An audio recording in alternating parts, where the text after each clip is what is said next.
everyone, welcome back to my channel. Just a really quick video today. I've done a video in the past about the glaze that I use the most often for some of my wooden jewelry pieces, the Americana triple thick glaze, and I love it. Well, I came across this diamond glaze by JudiKins. Let's get it. There we go. And it's a water-based dimensional adhesive. It's mixable, so it can be used as a glue as well as a glaze, kind of like Mod Podge, I guess. So I thought I would give it a try.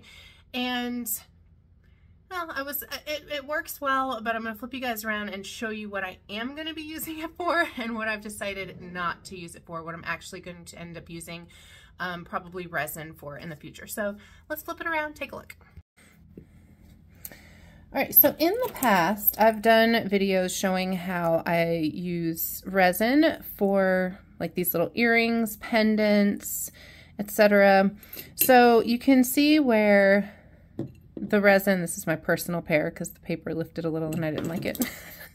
So I don't like to sell things that aren't super perfect. Anyway, so this is where I put the paper in the bottom of the bezel and then I fill it with resin. So you get that really pretty dome and that very glass-like finish, which I love for these.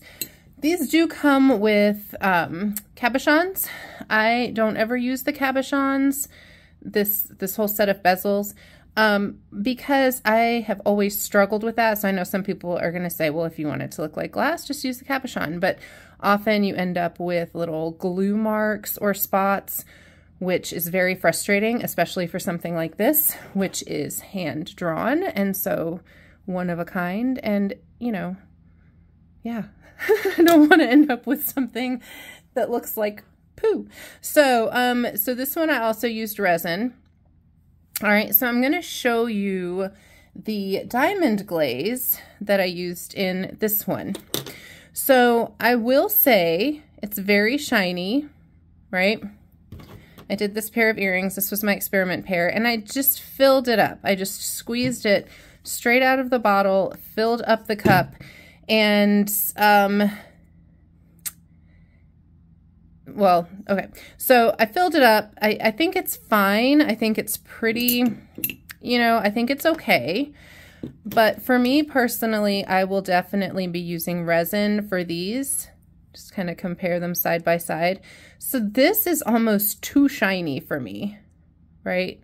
Like you almost can't see the pattern in it. And these are the same markers that I used. So, oh goodness, if I could hold on to it. Slippery little buggers. So this is almost too shiny and almost a little uneven. And I also really do like the raised feel on that, which you don't get with the diamond glaze. However, I also did it on this pendant, which is painted. So, you know, it looks nice. It's shiny. I think it's great. If you like that look, then by all means use that.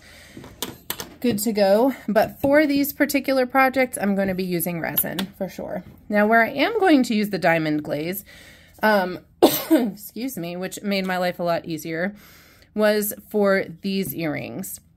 So these are clay, and you can see how thin this part is right here and how open it is. And also I want to get the edges on the very top covered. So to do that with resin, which I have tried, it is possible, but the chance of things leaking and spilling over, and then your resin is glued to a table, or you have to go in and cut all that off, kind of a pain in the tuchus. So I do actually prefer the diamond glaze for this because it gives it that really pretty shine and seals everything up. Again, it is an adhesive also, so even though I've already glued it together, it gives it kind of that extra little bit of security and adhesion. So, and it does, you know, it says it's three-dimensional. It does a little bit. I think compared to the Americana glaze, potentially it is a little shinier, maybe a little more clear. But I think either one is good. I think it's really just personal preference which one you want to use. But I do like it for these. Now I have sort of a demo. I've been experimenting with some clay pieces, so I'm going to show you how I apply this just to give you a couple of tips on that I've been figuring out the last couple of days. So as far as applying it, when you get this, you don't have to shake it up or anything. You can just trim the tip of the nozzle off and squeeze it straight onto your piece. All right, so we're gonna do that, and then I'm going to make a suggestion about it as well. So let me make sure you can see what's happening here. Oh, are you going to come out? So one thing I have noticed, and you can see it happening a little bit. I don't know if the camera will pick up on it. A little bit of bubble action. Hang on, technical difficulties. There we go. A little bit of crusty glue, just like when you used the school glue in elementary school. All right, so the bubbles that come up through the nozzle, right? So that can be a little bit of a problem. Why is this not coming out right now? All right, so just like with any glue bottle, if you've been using it a lot, which I have the last couple of days, sometimes it'll get a little clogged. Just stick a little pin in there and it will be fine and good to go. So what I was saying is when you see that bubble, oh, you see, it just did the bubble. So I'm just gonna put that bubble there.